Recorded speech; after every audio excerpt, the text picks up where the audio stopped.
Did you recently find yourself in front of your TV going through content on Netflix and realized after a while, man, there is just nothing I want to watch here? Where are all the exciting movies, the documentaries, the exciting TV shows that made you think, wow, I really can't believe I'm getting this for 10 bucks a month? Well, there's a specific reason for that. The stuff you love, the stuff that you would like to watch is somewhere. But where? There's so many streaming services, it's so hard to keep track and it's a headache just to think about it. So today, let's try to make some sense out of this corporate jungle.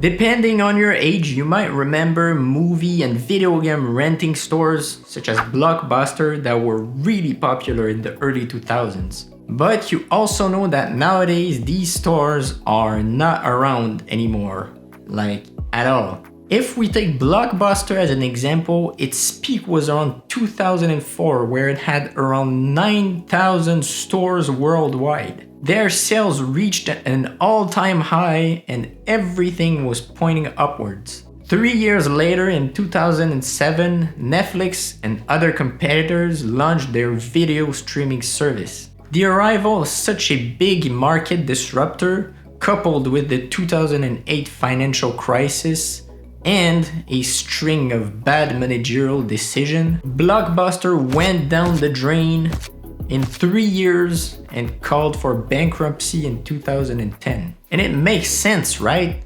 Who would like to spend 1 hour or even 30 minutes going physically to a store to rent a DVD, and for the new, latest, coolest movie would sometimes not even be there because it was all rented out? Who would do that if you could just pay a small monthly fee and watch all the movies you want, where you want, when you want, on your computer, on your phone, on your tablet? What's not to like about that? Anyway, let's do a recap on a few of the main streaming services. Let's start things off with Netflix, the giant, the original, the mother of all streaming services, the one that started it all. I'm not praising Netflix, but you cannot ignore the fact that this company has had a huge impact on the streaming industry. You can even argue that they built it. Contrarily to what some people might believe, Netflix started its business in 1997. Yes, that's right.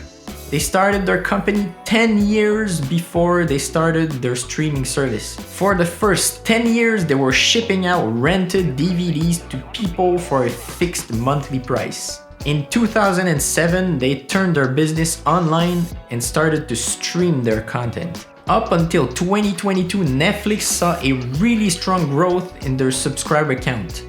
And that is because Netflix was a monster at creating original content. And in my opinion, this is still what distinguishes them from the competition. One of their classic original TV show that kind of made their name was House of Cards. I remember watching the first Netflix originals and thinking, wow, this is amazing production quality. I couldn't believe the variety of content they had on there. Unfortunately, that variety has kind of gone down through the years, and it looks like they're on the path to more pleasing the masses than offering a variety that makes them special. Netflix offers different subscription plans based on the quality of the videos you want to watch and the number of people who live with you that will also use their service. Netflix also recently rolled out a cheaper subscription plan that includes ads when you're watching content. For me, I would rather pay a little bit more to avoid watching those ads and enjoy my watching experience more. Because of increased competition on the streaming market, Netflix is now more rigid towards account sharing with your friends or extended family. So don't be surprised if you're asked to dish out a few more dollars every month,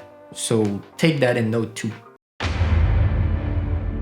Amazon Prime Video, the second largest streaming service in amount of subscribers as of 2022 from our friend Jeff Bezos. This service actually started around the same time Netflix launched its streaming service. We're talking around 2006, 2007-ish. It was always though kind of playing the role of second best. They also took much more longer before expanding outside of the US. It was only in 2016 that Amazon Prime Video went global. Prime Video also has some of its original content, but most of it really did not reach anywhere near the popularity of the Netflix original content. One of their recent widely publicized series was The Rings of Power, the Lord of the Ring prequel. I have mixed feeling about this show. Where I think Prime Video shines brighter than its competitors is its integration in the Prime ecosystem. The video streaming service is included in a package that offers 1 or 2 day free shipping for purchases on their website, and Prime Music, which is a music streaming service that is trying to compete with others such as Spotify. So with one membership, you can get all of that. Amazon also has a huge library of movies that you can access through their interface, which you can either pay per view or buy if you want to. Hulu was launched in 2007 by a bunch of American media companies. Some of them which you already know, like News Corporation, Fox News with our friend Rupert Murdoch, and NBC from the big 3 TV networks. They had one of their first breakthrough in 2009 when they aired one of their first commercials in the Super Bowl. Starting in 2010, Disney got involved with Hulu and became a stakeholder in the company. For the most part, Hulu was different from its competitors since it was associated with state media. You could find a lot of shows on Hulu that were also aired on public TV channels. Let's switch our attention to Disney Plus now, because as you will see, these two services might be more closely related than you might think. In 2012, Disney bought the Star Wars franchise, Lucasfilm. They also made the Indiana Jones movie, by the way, and then proceeded to milk the cow in the following years. In 2015, there was a Disney streaming service that started in the UK. At that time, as far as the US was concerned, Disney content was being distributed through Netflix, and that is until 2019. From that moment on, they branched off and removed all of their content from Netflix, and that is including all Marvel stuff, aka superhero stuff. 2019 was not a coincidence. It is also that year that Disney bought 21st Century Fox, the production company under the Murdochs family. Yes, that is right. Disney, by buying 21st Century Fox, actually became a majority stakeholder in Hulu's streaming service, which is why it is rumored that in 2024, Disney Plus and Hulu will merge. To further complicate things, remember NBC, who was one of the founding partners of Hulu? They also started their own streaming service called Peacock, which is why they've been progressively removing content from Hulu and pouring it into their own streaming service.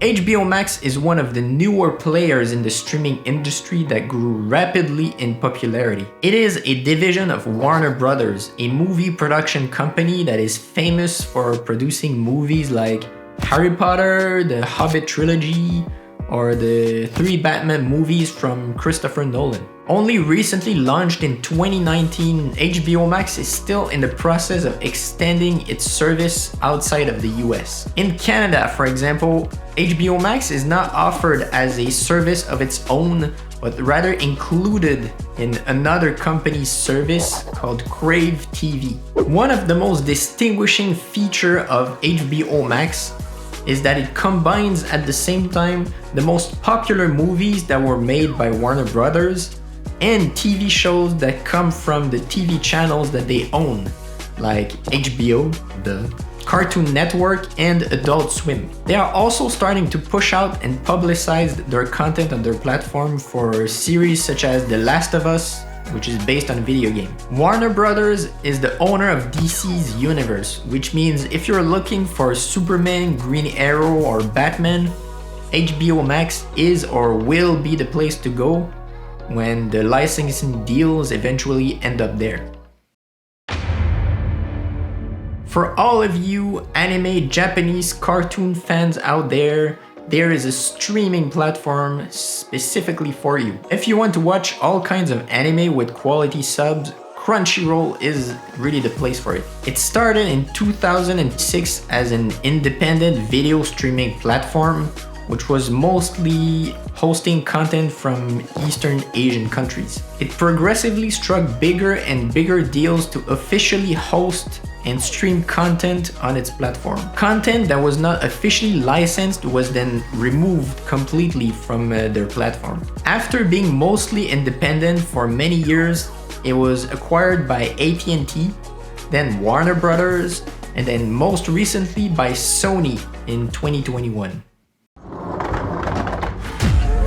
There's an absurd amount of streaming services I did not cover here, like Apple TV, YouTube TV, Tencent Video, Eros Now, Stars, Peacock. You can see the pattern here. It's like Netflix first opened the tap to the streaming world and we were submerged in content. Then other companies jumped in the pool and bottled up all of their content. Now they're giving it to us one drop at a time and they're all asking us to pay for it.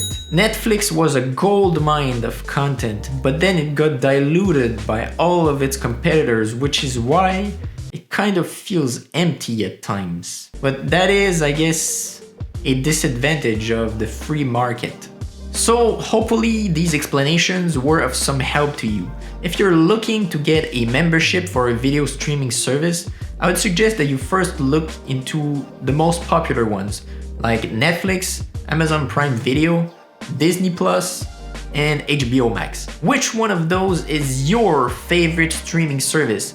Leave a comment down below and let me know. This is Vincent, your YouTube channel host. I hope to see you in the next one. Ciao!